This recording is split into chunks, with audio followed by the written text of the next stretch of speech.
Welcome everyone to another edition of the Classic Comic Archive, a series where I recap and review many of Marvel Comics' most seminal early issues. Our story for today is Fantastic Four 5, cover dated July of 1962. This issue marks the first appearance of the Fantastic Four's nemesis, Dr. Doom, and was written by Stan Lee and drawn by Jack Kirby. Our issue opens up with a striking splash panel, showing Dr. Doom as he's playing a game of chess, but each piece is a member of the Fantastic Four. While not much else is shown of the villain, he's apparently both a scientist and a sorcerer, as evidenced by a pair of strange texts sitting on his table. What's certain is that he harbors a vendetta against the Fantastic Four, although for what reason is yet unknown. But whatever it may be, it's motivated him to get his revenge on the team. But before we can see Dr. Doom enact his evil plot against them, the issue shifts focus to their skyscraper headquarters. While each member is gathered, and in costume, it doesn't seem that they're doing much of anything.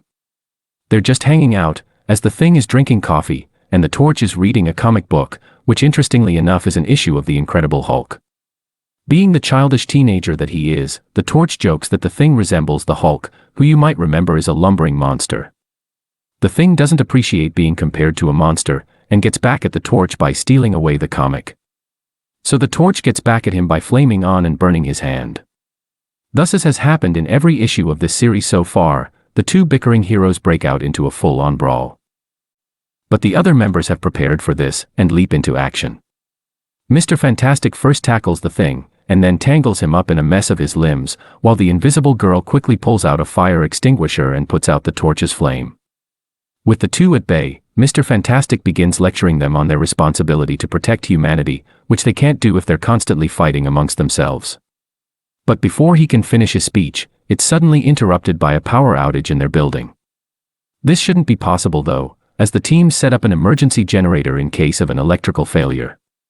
So they realize that something's amiss, and sure enough, something is, as hovering above their building is a helicopter carrying a massive net. Its pilot is none other than Dr. Doom, who then releases it over the entire building. Inside, a bewildered Torch tries to burn through the net, but can't, as it's seemingly made of asbestos.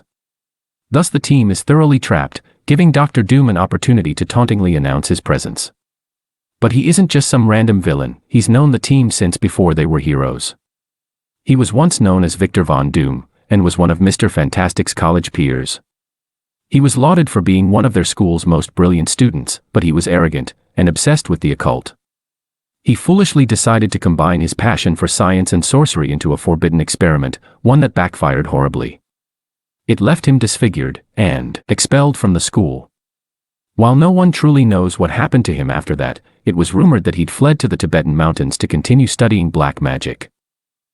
But now he's back, and declares that he'll vanquish the Fantastic Four, unless they bring him the Invisible Girl as a hostage. Of course none of them want to do that, so the Thing brazenly defies Doom and tries to rip apart the net. But it's electrically charged, and the ensuing shock is too much for him to handle. So he's forced to let it go, as the Invisible Girl decides that she'll join Doom, as they don't have much of a choice otherwise. The other members of the team reluctantly accept this, and send out a flare to signal their capitulation. So Doom opens up a small section of the net, and allows her to board his helicopter. She's immediately restrained once inside, giving Dr. Doom the assurity needed to order the rest of the team to board his helicopter. While the Torch fears that he'll simply kill them if they do, Mr. Fantastic knows that this would be too easy a victory, and that he'll keep them alive as part of some master plan. So they voluntarily board his helicopter, although they're separated from Doom by an unbreakable cage. The villain then activates the helicopter's hidden rockets, and they begin whizzing through the air at incredible speeds. They arrive at their destination in no time, that being his hidden castle fortress. Thus we next see our four heroes as they're within the villain's throne room. While the Invisible Girl is at Doom's side, the other three are standing on a conspicuous platform in front of him. Doom reveals that it's actually a time machine, and he's brought them to his castle for a special mission. He wants them to travel centuries into the past and obtain the legendary treasure of Blackbeard the pirate. The Torch asks him why he can't retrieve it himself, and Doom explains that there must always be someone operating the machine in the present, and he's presumably the only one smart enough to do so. But the three are still hesitant to accept, and the Thing questions how they can be sure that he won't just strand them in the past. So Doom explains that he is truly desperate for the treasure, and can only bring it back to the present if it's with them. This answer's as good as any, and they finally agree to undertake his mission, but with the final condition that he lets the invisible girl go once they're done. He accepts this, and activates his time platform. Within moments the three heroes then vanish from the present, and reappear in a pirate town centuries earlier. Thus their mission's begun, but first, they need to blend in with the locals. They'll have to get a hold of some period-appropriate clothing, and luckily, two nearby pirates are fighting over a bundle of said clothing. To get their hands on it, the Thing simply walks up to them and scares them away with his monstrous appearance. The three heroes then don their outfits, and the Thing is given a wig, fake beard, and an eye patch to conceal his rocky face. They then head to a nearby tavern, and begin planning out how they're going to find Blackbeard's treasure. But they make sure to enjoy their time while they're there, and all drink an unspecified, but apparently delicious beverage. What they don't realize though, is that it's been laced with a sedative. Thus within minutes they fall asleep, and eventually awaken within the musty hold of a pirate ship. They've become prisoners of its captain, and will be forced to work dirty and laborious jobs for the rest of their days. Except that they're superheroes, and the prideful Thing will never let himself become someone else's prisoner. Thus he bursts his way onto the deck of the ship, and begins brawling with its crew. Even a dozen of them are no match for his strength, giving Mr. Fantastic and the Torch a chance to rest and watch the show. But they're dragged into the fight all the same, as a pirate tries to squash them with a weight from atop the ship's mast. It luckily misses, giving Mr. Fantastic a chance to stretch up to the mast and wail on the pirate. But while he's away doing that, another crew member lunges at the Torch, and narrowly misses a clean stab with his sword. But he doesn't get the chance to swipe again, as the young hero then ignites his hand and melts away the blade. Witnessing this incredible feat, the pirate can only assume that the Torch is some kind of sorcerer, and thus immediately surrenders. The rest of the crew quickly follow suit, and so the three heroes assume command of the ship. And what good timing it is, as it's then that another pirate ship suddenly begins attacking theirs. Peering into a looking glass, Mr. Fantastic spots a load of treasure on the ship, and thinking that it could be Blackbeard's, orders his teammates and the crew to board it. The Torch is up first, as he flies to the ship and begins lighting small fires to keep its crew busy, while theirs gets ready to board. And once they are, he begins heating the ocean surrounding the ship, which creates a wall of steam that'll mask their arrival. But to actually get there, Mr. Fantastic stretches his body between the two ships, creating a makeshift bridge that the Thing and the crew then charge onto. Taking over the ship is a simple matter, as even the hardiest of pirates are no match for the three heroes, and especially the Thing, who quickly takes to being a swashbuckler. In fact, he's such a great pirate, that once they've taken over the ship, the crew begins celebratorily chanting his name. Yet they don't know that he's called the Thing, so they instead call him Blackbeard, after the fake beard that he's wearing. Thus Mr. Fantastic realizes that the Blackbeard of legend is actually the Thing, meaning the treasure they found is exactly what Dr. Doom's been searching for. And it's for good reason too, as it's a chest filled with gold, diamonds, and jewelry. While their mission is now complete, Mr. Fantastic isn't quite ready to go back to the present. He knows that there must be something more to the treasure if Dr. Doom is so desperate for it, and it must be something dangerous. So they're not going to bring him the treasure, just the chest that it came in. Thus he dumps its valuables onto the deck, and replaces them with a weighted chain. So they're now ready to go back, except for the Thing, who shockingly wants to stay in the past. He's enjoyed the freedom of being a pirate, and thinks that he'll just go back to being seen as a monster in the present. So he's made up his mind, and to make sure that Mr. Fantastic and the Torch don't force him back, he orders his crew to apprehend them. Surprisingly, they're able to do so, as they wrap Mr. Fantastic in a tight sail that he can't stretch out of, and simply tie up the Torch, as apparently he's soaking wet, and can't flame on.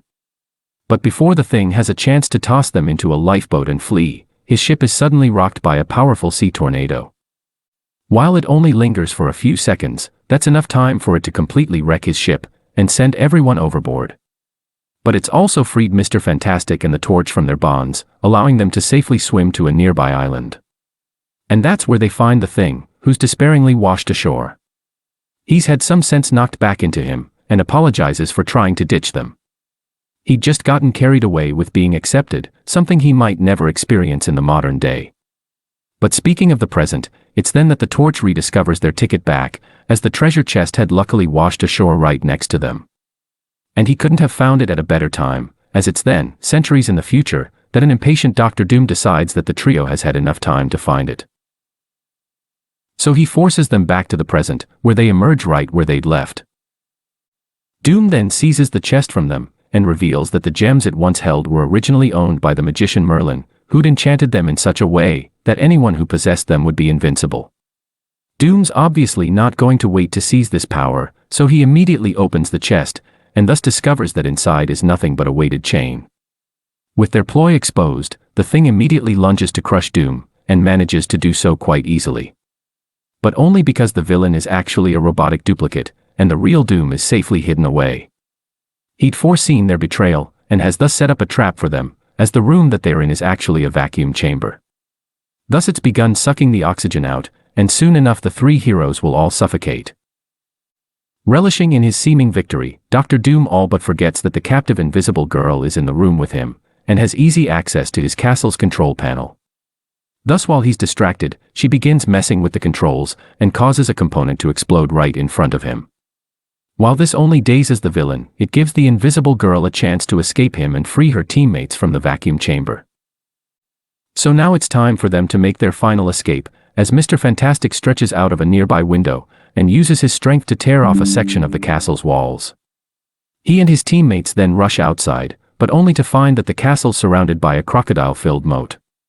Luckily, the Torch has a way around this, as he somehow uses his flame powers to boil away the water, and replace it with a slick glass-like surface.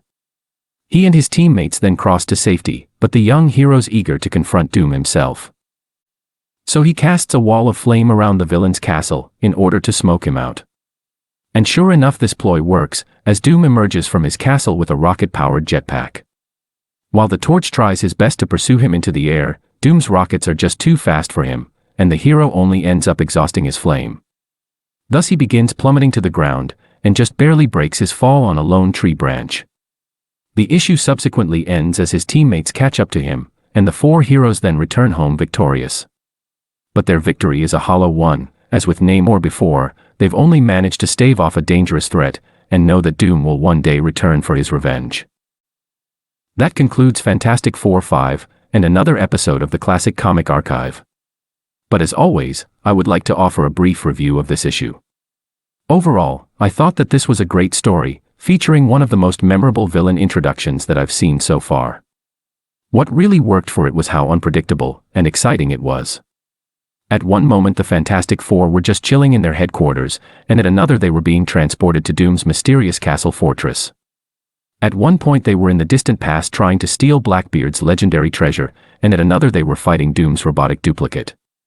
This is all to say that the story was fast-paced and suspenseful, which is something that is sometimes missing from these early Marvel stories. But in any case, let me know what you thought of this issue and the video, and feel free to suggest other classic comics for me to cover. Thanks for watching.